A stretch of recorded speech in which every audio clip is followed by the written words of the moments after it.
नमस्कार। खबरों के इस बुलेटिन 'ਚ ਤੁਹਾਡਾ स्वागत है। मैं हाँ स्वरनजीत सिंह। पहला पेश ने चोण ਦੀਆਂ खबरां।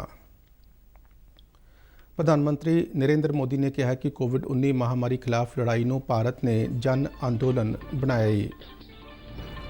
प्रधानमंत्री मोदी ने संयुक्त राष्ट्र आर्थिक ते समाजिक परिषद की बैठक ਨੂੰ ਕੀਤਾ संबोधन।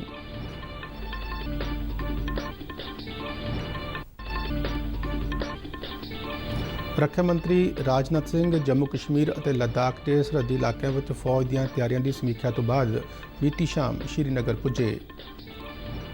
ਰੱਖਿਆ ਮੰਤਰੀ ਨੇ ਰਾਸ਼ਟਰ ਨੂੰ ਭਰੋਸਾ ਦਿਵਾਇਆ ਕਿ ਵਿਸ਼ਵ ਦੀ ਕੋਈ ਵੀ ਤਾਕਤ ਭਾਰਤੀ ਇਲਾਕੇ ਦਾ 1 ਇੰਚ ਵੀ ਨਹੀਂ ਛੂ ਸਕਦੀ।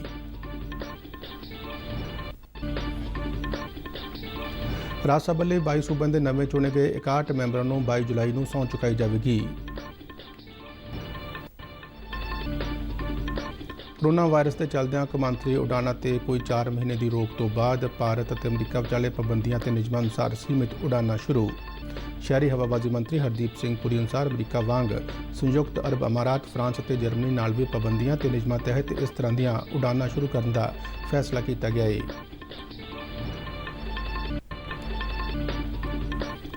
पंजाब सरकार इस बरसात के मौसम दौरान सूबे में जंगलों हेठ रकबे नूं वधाउण दे मंतव नाल 1 करोड़ बूटे लगाएगी।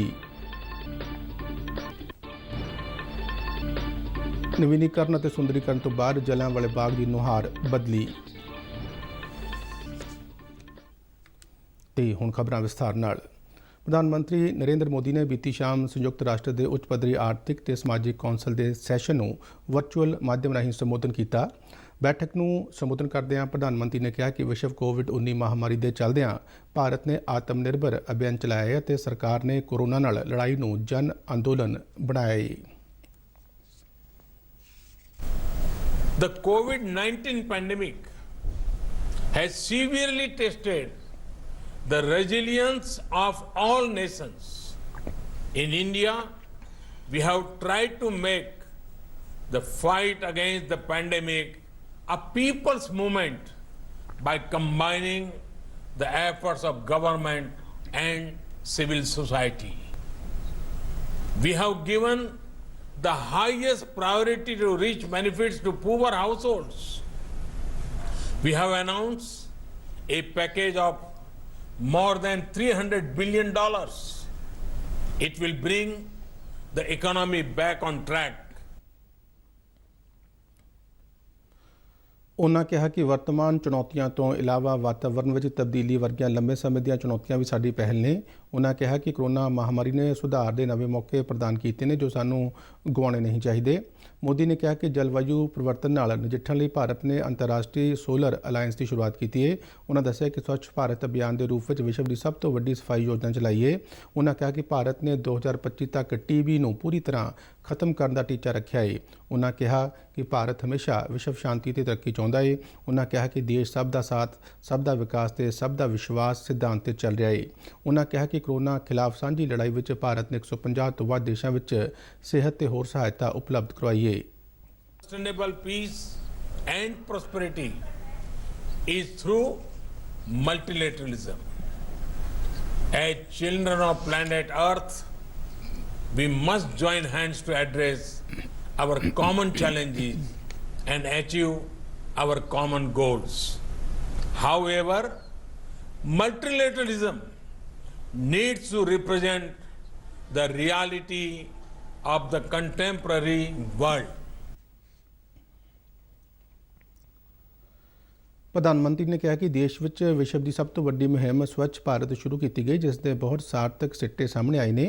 उन्होंने कहा कि इस तो इलावा औरतों को आर्थिक शक्ति देने के नाल ਵੱਖ-ਵੱਖ स्कीमां तहत मकान और सेहत सहूलतां दित्तियां जा रही ने। प्रधानमंत्री ने खास तौर पर सब लिए कर ते आयुष्मान भारत योजनावां का जिक्र किया।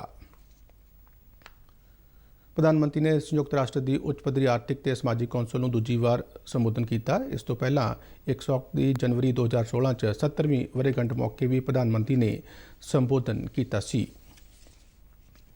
रक्षा मंत्री राजनाथ सिंह केंद्र शासित प्रदेश जम्मू और कश्मीर और लद्दाख के सरहदी इलाकों में फौज दी तैयारियों की समीक्षा लिए बीती शाम श्रीनगर पुजे। भारत चीन सरहद ते टकराव की स्थिति तो बाद रक्षा मंत्री का यह पहला दौरा है। ਇਸ ਤੋਂ ਪਹਿਲਾਂ ਰਾਜਨਾਥ ਸਿੰਘ ਨੇ ਪੈਂਗੋਂਗ ਸੋ ਦੇ ਨੇੜੇ ਲੁਕੁੰਗ ਵਿੱਚ ਭਾਰਤੀ ਹਵਾਈ ਸੈਨਾ ਤੇ ਆਈਟੀਬੀਪੀ ਦੇ ਜਵਾਨਾਂ ਨੂੰ ਸੰਬੋਧਨ ਕੀਤਾ। ਰਾਜਨਾਥ ਸਿੰਘ ਨੇ ਫੌਜ ਦੀ ਸ਼ਲਾਘਾ ਕਰਦਿਆਂ ਕਿਹਾ ਕਿ ਉਹ ਸਿਰਫ ਸਰਹੱਦੀ ਹੀ ਰੱਖਿਆ ਨਹੀਂ ਕਰਦੇ, ਸਗੋਂ 130 ਕਰੋੜ ਭਾਰਤੀਆਂ ਦਾ ਮਾਣ ਹੈ। ਉਹਨਾਂ ਕਿਹਾ ਕਿ ਭਾਰਤ ਖੇਤਰ ਵਿੱਚ ਸ਼ਾਂਤੀ ਚਾਹੁੰਦਾ ਹੈ। ਉਹਨਾਂ ਦੇਸ਼ ਨੂੰ ਭਰੋਸਾ ਦਿਵਾਇਆ ਕਿ ਵਿਸ਼ਵ ਦੀ ਕੋਈ ਵੀ ਤਾਕਤ ਭਾਰਤੀ ਇਲਾਕੇ ਦੇ 1 ਇੰਚ ਟੁਕੜੇ ਨੂੰ ਵੀ ਛੂਹ ਨਹੀਂ ਸਕਦੀ।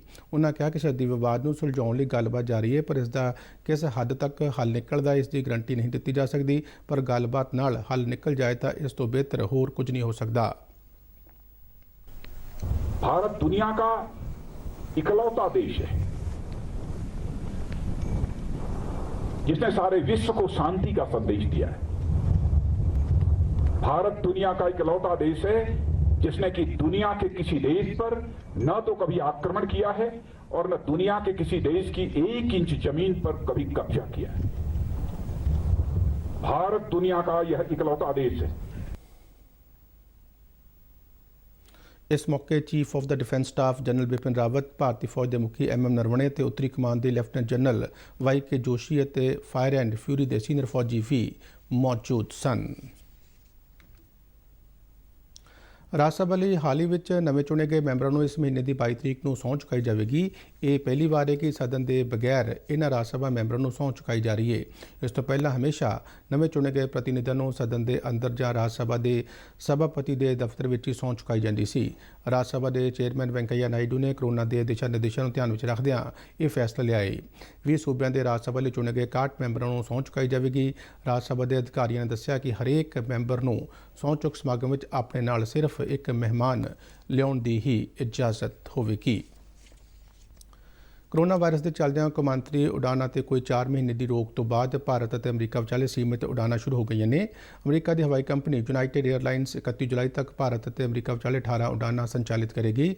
ਕੇਂਦਰੀ ਸ਼ਹਿਰੀ ਹਵਾਬਾਜ਼ੀ ਮੰਤਰੀ ਹਰਦੀਪ ਸਿੰਘ ਪੁਰੀ ਨੇ ਦੱਸਿਆ ਕਿ ਯੂਨਾਈਟਿਡ 에ਅਰਲਾਈਨਸ ਦਿੱਲੀ ਨਿਊਯਾਰਕ ਅਤੇ ਦਿੱਲੀ ਸੈਨ ਫਰਾਂਸਿਸਕੋ ਤੇ ਦਿੱਲੀ ਵਿਚਾਲੇ ਹਫ਼ਤੇ ਵਿੱਚ 3 ਉਡਾਨਾਂ ਚਲਾਏਗੀ। ਉਹਨਾਂ ਦੱਸਿਆ ਕਿ ਅਮਰੀਕਾ ਵਾਂਗ ਸੰਯੁਕਤ ਅਰਬ ਅਮਾਰਾਤ, ਫਰਾਂਸ ਅਤੇ ਜਰਮਨੀ ਨਾਲ ਵੀ ਕਈ ਤਰ੍ਹਾਂ ਦੀਆਂ ਪਾਬੰਦੀਆਂ ਤੇ ਨਿਯਮਾਂ ਤਹਿਤ ਇਸ ਤਰ੍ਹਾਂ ਦੀਆਂ ਕੌਮਾਂਤਰੀ ਉਡਾਨਾਂ ਸ਼ੁਰੂ ਕਰਨ ਦਾ ਫੈਸਲਾ ਕੀਤਾ ਗਿਆ ਹੈ, ਜਦਕਿ ਕਈ ਹੋਰ ਮੁਲਕਾਂ ਨਾਲ ਵੀ ਇਸ ਸੰਬੰਧੀ ਗੱਲਬਾਤ ਜਾਰੀ ਹੈ।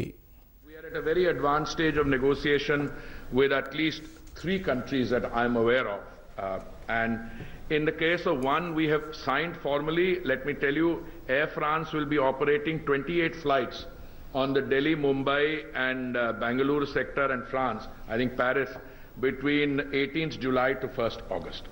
Then in another case with the United States, we have an agreement for United to operate 18 flights between India and the US between 17 and 31st, but this is an interim one. We have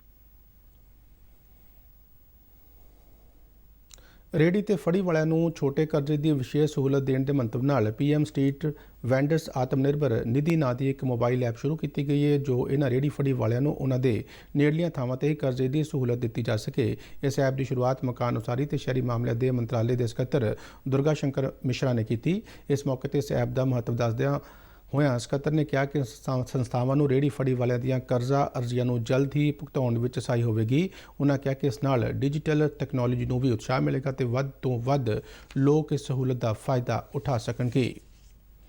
Bharat ਵਿੱਚ corona ਦੀ ਪੁਸ਼ਟੀ ਵਾਲੇ ਮਾਮਲਿਆਂ ਵਿੱਚ ਤੇਜ਼ ਵਾਧਾ ਲਗਾਤਾਰ ਜਾਰੀ ਹੈ। ਬੀਤੇ 24 ਘੰਟੇ ਦੌਰਾਨ ਦੇਸ਼ ਵਿੱਚ 34,956 ਤਾਜ਼ਾ ਕੋਰੋਨਾ ਮਾਮਲੇ ਸਾਹਮਣੇ ਆਉਣ ਤੋਂ ਬਾਅਦ ਹੁਣ ਤੱਕ ਕੋਰੋਨਾ ਪੁਸ਼ਟੀ ਵਾਲੇ ਮਾਮਲਿਆਂ ਦੀ ਕੁੱਲ ਗਿਣਤੀ 10,03,832 ਤੱਕ ਪਹੁੰਚ ਗਈ ਹੈ। ਇਸੇ ਤਰ੍ਹਾਂ ਬੀਤੇ 24 ਘੰਟੇ ਦੌਰਾਨ 687 ਕੋਰੋਨਾ ਮਰੀਜ਼ਾਂ ਦੀ ਮੌਤ ਤੋਂ ਬਾਅਦ ਹੁਣ ਤੱਕ ਮ੍ਰਿਤਕਾਂ ਦਾ ਅੰਕੜਾ 25,602 ਤੱਕ ਪੁੱਜ ਗਿਆ ਹੈ। ਕੇਂਦਰੀ ਸਿਹਤ ਮੰਤਰਾਲਾ ਅਨੁਸਾਰ ਬੀਤੇ 24 ਘੰਟੇ ਦੌਰਾਨ 22,942 ਕੋਰੋਨਾ ਮਰੀਜ਼ ਸਿਹਤਯਾਬ ਹੋਏ, ਜੋ ਹੁਣ ਤੱਕ ਦਾ ਇੱਕ ਦਿਨ ਦਾ ਸਭ ਤੋਂ ਵੱਡਾ ਅੰਕੜਾ ਹੈ। ਮੰਤਰਾਲਾ ਅਨੁਸਾਰ ਇਸ ਵੇਲੇ ਦੇਸ਼ ਵਿੱਚ ਕੋਵਿਡ-19 ਤੋਂ ਠੀਕ ਹੋਣ ਵਾਲੇ ਦੀ ਸੰਖਿਆ 6,35,756 ਤੱਕ ਪਹੁੰਚ ਗਈ ਹੈ ਤੇ ਮੌਜੂਦਾ ਸਮੇਂ ਕੋਰੋਨਾ ਦੇ ਐਕਟਿਵ ਮਾਮਲਿਆਂ ਦੀ ਗਿਣਤੀ 3,42,473 ਹੈ। ਇਸ ਤਰ੍ਹਾਂ ਭਾਰਤ ਵਿੱਚ ਕੋਰੋਨਾ ਮਰੀਜ਼ਾਂ ਦੀ ਸਿਹਤਯਾਬ ਦਰ 63.33% ਤੱਕ ਪਹੁੰਚ ਗਈ ਹੈ। ਮਹਾਰਾਸ਼ਟਰ ਸੂਬਾ ਕੋਰੋਨਾ ਵਾਇਰਸ ਤੋਂ ਸਭ ਤੋਂ ਵੱਧ ਪ੍ਰਭਾਵਿਤ ਹੈ, ਜਿੱਥੇ ਕੁੱਲ ਕੋਰੋਨਾ ਮਾਮਲਿਆਂ ਦਾ ਅੰਕੜਾ 2,84,281 ਹੋ ਗਏ। ਸੂਬੇ ਵਿੱਚ ਕੋਵਿਡ-19 ਨਾਲ ਹੁਣ ਤੱਕ 11,194 ਮਰੀਜ਼ਾਂ ਦੀ ਮੌਤ ਹੋਈ। ਤਾਮਿਲਨਾਡੂ ਵਿੱਚ ਵੀ ਕੋਰੋਨਾ ਦੀ ਪੁਸ਼ਟੀ ਵਾਲੇ ਮਰੀਜ਼ਾਂ ਦੀ ਗਿਣਤੀ ਵਿੱਚ ਤੇਜ਼ ਵਾਧਾ ਜਾਰੀ ਹੈ ਅਤੇ ਹੁਣ ਤੱਕ 1,56,369 ਮਰੀਜ਼ਾਂ ਵਿੱਚ ਕੋਰੋਨਾ ਵਾਇਰਸ ਦੀ ਪੁਸ਼ਟੀ ਹੋਈ ਹੈ ਤੇ ਇਸ ਮਹਾਮਾਰੀ ਕਾਰਨ 2,236 ਮੌਤਾਂ ਹੋ ਚੁੱਕੀਆਂ ਨੇ। ਦਿੱਲੀ ਵਿੱਚ ਕੁੱਲ ਕੋਰੋਨਾ ਮਰੀਜ਼ਾਂ ਦੀ ਸੰਖਿਆ 1,18,645 ਤੱਕ ਪਹੁੰਚ ਗਈ ਹੈ। 3,545 ਵਿਅਕਤੀਆਂ ਦੀ ਕੋਰੋਨਾ ਵਾਇਰਸ ਕਾਰਨ ਮੌਤ ਹੋਈ।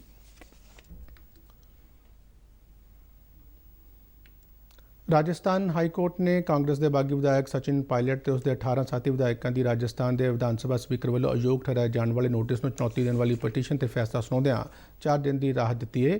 ਹਾਈ ਕੋਰਟ ਦੇ ਡਿਵੀਜ਼ਨ ਬੈਂਚ ਨੇ ਵਿਧਾਨ ਸਭਾ ਸਪੀਕਰ ਨੂੰ ਬਾਗੀਆਂ ਨੂੰ ਸਦਨ ਤੋਂ ਅਯੋਗ ਠਹਿਰਾਉਣ ਸੰਬੰਧੀ ਸਪੀਕਰ ਦੀ ਕਾਰਵਾਈ ਤੇ ਮੰਗਲਵਾਰ ਸ਼ਾਮ ਤੱਕ ਰੋਕ ਲਗਾ ਦਿੱਤੀ ਹੈ।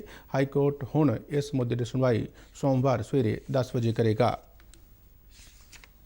ਪੰਜਾਬ ਵਿੱਚ ਪਿਛਲੇ 24 ਘੰਟੇ ਦੌਰਾਨ 348 ਨਵੇਂ ਐਕਟਿਵ ਮਾਮਲੇ ਸਾਹਮਣੇ ਆਉਣ ਨਾਲ ਸੂਬੇ ਵਿੱਚ ਕੋਰੋਨਾ ਵਾਇਰਸ ਦੀ ਪੁਸ਼ਟੀ ਵਾਲੇ ਮਰੀਜ਼ਾਂ ਦੀ ਗਿਣਤੀ 9442 ਹੋ ਗਈ, ਜਦਕਿ 6373 ਕੋਰੋਨਾ ਪੀੜਤ ਸਿਹਤਯਾਬ ਹੋ ਕੇ ਆਪੋ ਆਪਣੇ ਘਰੀ ਪਰਤੇ ਨੇ। ਹੁਣ ਤੱਕ ਸੂਬੇ ਵਿੱਚ 2830 ਐਕਟਿਵ ਕੋਰੋਨਾ ਮਾਮਲੇ ਨੇ। ਇਸ ਬਿਮਾਰੀ ਨਾਲ ਮਰਨ ਵਾਲੇ ਦੀ ਗਿਣਤੀ 239 ਹੋ ਗਈ ਹੈ। ਬੀਤੇ 24 ਘੰਟਿਆਂ ਵਿੱਚ ਲੁਧਿਆਣਾ ਵਿੱਚ 62, ਜਲੰਧਰ ਵਿੱਚ 78 ਅਤੇ ਅੰਮ੍ਰਿਤਸਰ ਵਿੱਚ 34 ਨਵੇਂ ਮਾਮਲੇ ਆਏ ਨੇ। ਇਸ ਤੋਂ ਇਲਾਵਾ ਪਟਿਆਲਾ ਵਿੱਚ ਵੀ ਕੋਰੋਨਾ ਵਾਇਰਸ ਦੇ ਮਰੀਜ਼ਾਂ ਦੀ ਗਿਣਤੀ ਵਧੀ ਹੈ ਤੇ ਪਿਛਲੇ 24 ਘੰਟਿਆਂ ਵਿੱਚ 56 ਨਵੇਂ ਮਾਮਲੇ ਸਾਹਮਣੇ ਆਏ ਨੇ। ਇਨ੍ਹਾਂ ਨਵੇਂ ਮਾਮਲਿਆਂ ਦੇ ਆਉਣ ਨਾਲ ਲੁਧਿਆਣਾ ਵਿੱਚ 1695, ਜਲੰਧਰ 'ਚ 1545, ਅੰਮ੍ਰਿਤਸਰ 'ਚ 1194 ਤੇ ਪਟਿਆਲਾ 'ਚ 832 ਮਾਮਲੇ ਹੋ ਗਏ ਨੇ। ਪੰਜਾਬ ਦੇ ਜੰਗਲਾਤ ਮੰਤਰੀ ਸਾਧੂ ਸਿੰਘ ਧਰਮਸੋਤ ਨੇ ਕਿਹਾ ਕਿ ਸੂਬੇ ਵਿੱਚ ਜੰਗਲਾਂ ਹੇਠ ਰਕਬੇ ਨੂੰ ਵਧਾਇਆ ਜਾ ਰਿਹਾ ਹੈ। ਉਹਨਾਂ ਕਿਹਾ ਕਿ ਜੰਗਲਾਂ ਹੇਠ ਰਕਬਾ ਵਧਾਉਣ ਦੇ ਮੰਤਵ ਨਾਲ ਇਸ ਬਰਸਾਤ ਦੇ ਮੌਸਮ ਦੌਰਾਨ 1 ਕਰੋੜ ਬੂਟੇ ਲਾਏ ਜਾਣਗੇ। ਕੱਲ੍ਹ ਪਟਿਆਲਾ ਜ਼ਿਲ੍ਹੇ ਦੇ ਪਿੰਡ ਦੋਦਰਾ ਵਿੱਚ ਪੱਤਰਕਾਰਾਂ ਨਾਲ ਗੱਲਬਾਤ ਕਰਦਿਆਂ ਧਰਮਸੋਤ ਨੇ ਕਿਹਾ ਕਿ ਇਸ ਵਾਰ ਛੋਟੇ ਬੂਟਿਆਂ ਦੀ ਥਾਂ 7-8 ਫੁੱਟ ਦੇ ਵੱਡੇ ਬੂਟੇ ਲਾਏ ਜਾਣਗੇ ਤੇ ਇਹਨਾਂ ਦੀ ਰਾਖੀ ਲਈ ਬੂਟਿਆਂ ਦੁਆਲੇ ਜੰਗਲੇ ਵੀ ਲਾਏ ਜਾਣਗੇ। ਕੈਬਨਿਟ ਮੰਤਰੀ ਨੇ ਦੱਸਿਆ ਕਿ ਪਿਛਲੇ ਬਰਸਾਤ ਸੀਜ਼ਨ ਦੌਰਾਨ ਸ਼੍ਰੀ ਗੁਰੂ ਨਾਨਕ ਦੇਵ ਜੀ ਦੇ 500 ਸਾਲਾ ਪ੍ਰਕਾਸ਼ ਪੁਰਬ ਨੂੰ ਸਮਰਪਿਤ ਚਲਾਈ ਗਈ ਬੂਟੇ ਲਾਉਣ ਦੀ ਮੁਹਿੰਮ ਨੂੰ ਭਰਵਾਂ ਹੁੰਗਾਰਾ ਮਿਲਿਆ ਸੀ ਤੇ ਸੂਬੇ ਵਿੱਚ 64 ਲੱਖ ਤੋਂ ਵੱਧ ਬੂਟੇ ਲਗਾਏ ਗਏ ਸਨ। 13 ਅਪ੍ਰੈਲ 1919 ਨੂੰ ਜਲਿਆਂਵਾਲਾ ਬਾਗ ਦੇ ਖੂਨੀ ਸਾਕੇ ਨੂੰ 100 ਸਾਲ ਮੁਕੰਮਲ ਹੋ ਚੁੱਕੇ ਨੇ ਅਤੇ 100 ਸਾਲ ਮਗਰੋਂ ਕੇਂਦਰ ਸਰਕਾਰ ਵੱਲੋਂ ਜਲਿਆਂਵਾਲਾ ਬਾਗ ਦਾ ਨਵੀਨੀਕਰਨ ਕਰਵਾਇਆ ਜਾ ਰਿਹਾ ਹੈ। 20 ਕਰੋੜ ਰੁਪਏ ਦੀ ਲਾਗਤ ਨਾਲ ਜਲਿਆਂਵਾਲਾ ਬਾਗ ਦੀ ਨੁਹਾਰ ਬਦਲੀ ਹੈ, ਪਰ ਨਵੀਨੀਕਰਨ ਸਮੇਂ ਕਿਸੇ ਵੀ ਇਤਿਹਾਸਕ ਸਥਾਨ ਜਾਂ ਢਾਂਚੇ ਨਾਲ ਛੇੜਛਾੜ ਨਹੀਂ ਕੀਤੀ ਗਈ। ਹੁਣ ਜਲਿਆਂਵਾਲਾ ਬਾਗ ਵੇਖਣ ਲਈ ਆਉਣ ਵਾਲੇ ਸੈਲਾਨੀ ਹਿੰਦੀ, ਪੰਜਾਬੀ ਤੇ ਅੰਗਰੇਜ਼ੀ ਵਿੱਚ 5 ਮਿੰਟ ਦਾ ਆਵਾਜ਼ ਅਤੇ ਰੌਸ਼ਨੀ ਸ਼ੋਅ ਵੀ ਦੇਖ ਸਕਣਗੇ, ਜਿਸ ਵਿੱਚ ਬੜੇ ਵਿਲੱਖਣ ਢੰਗ ਨਾਲ ਜਲਿਆਂਵਾਲੇ ਬਾਗ ਬਾਰੇ ਲੋਕਾਂ ਨੂੰ ਦੱਸਿਆ ਜਾਵੇਗਾ। ਰਾਜ ਸਭਾ ਮੈਂਬਰ ਸ਼ਵੇਤ ਮਲਿਕ ਨੇ ਕੱਲ੍ਹ ਨਵੀਨੀਕਰਨ ਕੰਮ ਦਾ ਜਾਇਜ਼ਾ ਲਿਆ ਤੇ ਇਹ ਜਾਣਕਾਰੀ ਦਿੱਤੀ। ਉਹਨਾਂ ਕਿਹਾ ਕਿ ਭਾਰਤ ਦੇ ਪ੍ਰਧਾਨ ਮੰਤਰੀ ਨੇ ਜਲਿਆਂਵਾਲਾ ਬਾਗ ਦੇ ਸ਼ਹੀਦਾਂ ਨੂੰ ਸ਼ਰਧਾਂਜਲੀ ਦਿੱਤੀ ਹੈ ਤੇ ਜਲਿਆਂਵਾਲੇ ਬਾਗ ਦੇ ਟਰਸਟ ਦੇ ਮੈਂਬਰ ਜਵਾਹਰ ਲਾਲ ਨਹਿਰੂ ਤੋਂ ਲੈ ਕੇ ਅੰਬਿਕਾ ਸੋਨੀ ਤੱਕ ਰਹੇ ਨੇ, ਪਰ ਅੱਜ ਤੱਕ ਇੱਥੇ ਕੁਝ ਨਹੀਂ ਕੀਤਾ ਗਿਆ। ਸ਼ਵੇਤ ਮਲਿਕ ਨੇ ਕਿਹਾ ਕਿ ਉਹਨਾਂ ਵੱਲੋਂ ਆਵਾਜ਼ ਉਠਾਈ ਗਈ, ਜਿਸ ਤੋਂ ਬਾਅਦ ਜਲਿਆਂਵਾਲਾ ਬਾਗ ਦਾ ਨਵੀਨੀਕਰਨ ਅਤੇ ਸੁੰਦਰੀਕਰਨ ਕਰਵਾਇਆ ਜਾ ਰਿਹਾ ਹੈ। ਇਹ 100 ਸਾਲਾ ਸੈਲੀਬ੍ਰੇਸ਼ਨ ਮਨਾਉਣ ਦੇ ਲਈ ਔਰ ਅੱਜ ਮੈਨੂੰ ਬੜੀ ਖੁਸ਼ੀ ਹੈ कि जलियांवाला बाग एक खूबसूरत स्थल बन गया है। आज मैं इतने देखने आया, लगभग 80% काम जिहड़ा है वो पूरा हो गया है और कुछ दिनों के बीच ही जलियांवाला बाग जनता को समर्पित हो जाएगा।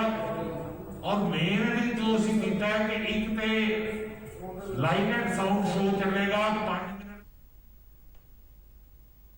ਅੰਮ੍ਰਿਤਸਰ ਸ਼੍ਰੀ ਗੁਰੂ ਰਾਮਦਾਸ ਜੀ ਕੌਮਾਂਤਰੀ ਹਵਾਈ ਅੱਡੇ ਤੇ ਕਸਟਮ ਵਿਭਾਗ ਦੇ ਚੌਕਸ ਸਟਾਫ ਨੇ 10 ਕਿਲੋ 22 ਗ੍ਰਾਮ ਸੋਨਾ ਜ਼ਬਤ ਕੀਤਾ ਹੈ, ਜਿਸ ਦੀ ਕੀਮਤ ਕੋਈ 5 ਕਰੋੜ ਰੁਪਏ ਦੱਸੀ ਜਾ ਰਹੀ ਹੈ। ਕਸਟਮ ਵਿਭਾਗ ਵੱਲੋਂ ਜਾਰੀ ਪ੍ਰੈਸ ਰਿਲੀਜ਼ ਵਿੱਚ ਕਿਹਾ ਗਿਆ ਕਿ ਸਟਾਫ ਵੱਲੋਂ 16 ਜੁਲਾਈ ਨੂੰ 5 ਅਤੇ 17 ਜੁਲਾਈ ਨੂੰ ਇੱਕ ਮੁਸਾਫਰ ਨੂੰ ਰੋਕਿਆ ਗਿਆ ਜੋ ਬੜੇ ਨਵੇਕਲੇ ਤੇ ਵਿਲੱਖਣ ਢੰਗ ਨਾਲ ਚੋਰੀ ਛਿਪੇ ਸੋਨਾ ਲਿਆਉਣ ਦੀ ਕੋਸ਼ਿਸ਼ ਕਰ ਰਹੇ ਸਨ। ਇਹ ਸੋਨਾ ਉਹਨਾਂ ਵੱਲੋਂ ਪ੍ਰੈਸ, ਡਰਿਲ ਮਸ਼ੀਨਾਂ, ਜੂਸਰ, ਮਿਕਸਰ, ਗ੍ਰਾਈਂਡਰ ਆਦਿ ਵਿੱਚ ਲੁਕੋਇਆ ਹੋਇਆ ਸੀ। ਬੀਤੇ ਦਿਨ ਦੁਬਈ ਤੋਂ ਆਈ ਉਡਾਨ ਵਿੱਚ 5 ਜਦਕਿ 에ਅਰ ਅਰੇਬੀਆ ਦੀ ਫਲਾਈਟ ਵਿੱਚੋਂ ਵੀ ਇੱਕ ਮੁਸਾਫਰ ਨੂੰ ਚੋਰੀ ਛਿਪੇ ਸੋਨਾ ਲਿਆਉਂਦਿਆਂ ਫੜਿਆ ਗਿਆ। ਜ਼ਿਕਰਯੋਗ ਹੈ ਕਿ ਦੇਸ਼ ਵਿੱਚ ਵੱਖ-ਵੱਖ ਕੌਮਾਂਤਰੀ ਹਵਾਈ ਅੱਡਿਆਂ ਤੇ ਪਿਛਲੇ ਕੁਝ ਸਮੇਂ ਦੌਰਾਨ ਸੋਨੇ ਦੀ ਇਸ ਤਰ੍ਹਾਂ ਦੀ ਤਸਕਰੀ ਦੇ ਮੱਦੇਨਜ਼ਰ ਸਾਰੇ ਹਵਾਈ ਅੱਡਿਆਂ ਤੇ ਅਲਰਟ ਕੀਤਾ ਗਿਆ ਸੀ, ਜਿਸ ਦੇ ਚੱਲਦਿਆਂ ਸ਼੍ਰੀ ਗੁਰੂ ਰਾਮਦਾਸ ਜੀ ਕੌਮਾਂਤਰੀ ਹਵਾਈ ਅੱਡੇ ਤੇ ਇਹਨਾਂ ਮੁਸਾਫਰਾਂ ਦੇ ਬੈਗੇਜ ਵਿੱਚੋਂ ਉਪਕਰਨਾਂ ਵਿੱਚ ਲੁਕੋਏ ਸੋਨੇ ਦਾ ਪਤਾ ਲੱਗਿਆ। ਇਹਨਾਂ ਮੁਸਾਫਰਾਂ ਦੇ ਸਾਰੇ ਉਪਕਰਨ ਜ਼ਬਤ ਕਰ ਲਏ ਗਏ ਨੇ ਅਤੇ ਇਹਨਾਂ ਤੋਂ ਹੋਰ ਪੁੱਛਗਿੱਛ ਜਾਰੀ ਹੈ। ਜੰਮੂ ਕਸ਼ਮੀਰ ਦੇ ਸ਼ੋਪੀਆਂ ਖੇਤਰ ਵਿੱਚ ਸੁਰੱਖਿਆ ਬਲਾਂ ਨਾਲ ਹੋਏ ਇੱਕ ਮੁਕਾਬਲੇ ਦੌਰਾਨ ਅੱਜ ਸਵੇਰੇ 3 ਅੱਤਵਾਦੀ ਮਾਰੇ ਗਏ। ਸਰਕਾਰੀ ਸੂਤਰਾਂ ਨੇ ਸ਼੍ਰੀਨਗਰ ਵਿੱਚ ਦੱਸਿਆ ਕਿ ਪੱਕੀ ਸੂਹ ਮਿਲਣ ਤੇ ਸੁਰੱਖਿਆ ਦਸਤਿਆਂ ਨੇ ਸ਼ੋਪੀਆਂ ਵਿੱਚ ਅੱਤਵਾਦੀਆਂ ਦੀ ਲੁਕਣ ਵਾਲੀ ਜਗ੍ਹਾ ਨੂੰ ਘੇਰਾ ਪਾ ਲਿਆ। ਅੱਤਵਾਦੀਆਂ ਵੱਲੋਂ ਸੁਰੱਖਿਆ ਬਲਾਂ ਤੇ ਗੋਲੀਆਂ ਚਲਾਈਆਂ ਗਈਆਂ, ਜਿਸ ਦੀ ਜਵਾਬੀ ਕਾਰਵਾਈ ਕਰਦਿਆਂ ਸੁਰੱਖਿਆ ਦਸਤਿਆਂ ਨੇ 3 ਅੱਤਵਾਦੀਆਂ ਨੂੰ ਢੇਰ ਕਰ ਦਿੱਤਾ। ਇਸ ਤੋਂ ਪਹਿਲਾਂ ਕੱਲ੍ਹ ਦੱਖਣ ਕਸ਼ਮੀਰ ਦੇ ਕੁਲਗਾਮ ਜ਼ਿਲ੍ਹੇ ਵਿੱਚ ਸੁਰੱਖਿਆ ਬਲਾਂ ਨਾਲ ਹੋਏ ਇੱਕ ਮੁਕਾਬਲੇ ਦੌਰਾਨ ਜੈਸ਼-ਏ-ਮੁਹੰਮਦ ਦੇ 3 ਅੱਤਵਾਦੀ ਮਾਰੇ ਗਏ ਸਨ। ਇਹਨਾਂ ਵਿੱਚ ਇੱਕ ਬੰਬ ਤਿਆਰ ਕਰਨ ਵਾਲਾ ਮਾਹਰ ਅਤੇ ਪਾਕਿਸਤਾਨੀ ਨਾਗਰਿਕ ਵੀ ਸ਼ਾਮਿਲ ਹੈ। ਇਸ ਮੁਕਾਬਲੇ ਦੌਰਾਨ 3 ਸੈਨਿਕ ਵੀ ਜ਼ਖਮੀ ਹੋਏ ਨੇ। ਰੱਖਿਆ ਮੰਤਰਾਲੇ ਦੇ ਬੁਲਾਰੇ ਕਰਨਲ ਰਾਜੇਸ਼ ਕਾਲੀਆ ਨੇ ਸ਼੍ਰੀਨਗਰ ਵਿੱਚ ਦੱਸਿਆ ਕਿ ਕੱਲ੍ਹ ਤੜਕੇ ਕੁਲਗਾਮ ਦੇ ਨਾਗਦਾਦ ਖੇਤਰ ਵਿੱਚ ਸੁਰੱਖਿਆ ਬਲਾਂ ਵੱਲੋਂ ਇੱਕ ਸਾਂਝਾ ਤਲਾਸ਼ੀ ਅਭਿਆਨ ਸ਼ੁਰੂ ਕੀਤਾ ਗਿਆ ਸੀ। ਸੁਰੱਖਿਆ ਬਲਾਂ ਨੂੰ ਇਸ ਇਲਾਕੇ ਵਿੱਚ ਅੱਤਵਾਦੀਆਂ ਦੀ ਮੌਜੂਦਗੀ ਬਾਰੇ ਇਤਲਾਹ ਮਿਲੀ ਸੀ। ਤਲਾਸ਼ੀ ਸਮੇਂ ਲੁਕੇ ਹੋਏ ਅੱਤਵਾਦੀਆਂ ਨੇ ਸੁਰੱਖਿਆ ਬਲਾਂ ਤੇ ਫਾਇਰਿੰਗ ਸ਼ੁਰੂ ਕਰ ਦਿੱਤੀ ਅਤੇ ਸੁਰੱਖਿਆ ਬਲਾਂ ਵੱਲੋਂ ਜਵਾਬੀ ਫਾਇਰਿੰਗ ਕੀਤੀ ਗਈ, ਜਿਸ ਮਗਰੋਂ ਮੁਕਾਬਲਾ ਸ਼ੁਰੂ ਹੋ ਗਿਆ, ਜਿਸ ਦੌਰਾਨ ਸੁਰੱਖਿਆ ਬਲਾਂ ਨੇ 3 ਅੱਤਵਾਦੀਆਂ ਨੂੰ ਢੇਰ ਕਰ ਦਿੱਤਾ। ਇਸ ਦੇ ਨਾਲ ਹੀ ਖਬਰਾਂ ਦਾ ਇਹ ਬੁਲੇਟਿਨ ਖਤਮ ਹੁੰਦਾ ਹੈ। ਆਗਿਆ ਦਿਓ। ਧੰਨਵਾਦ।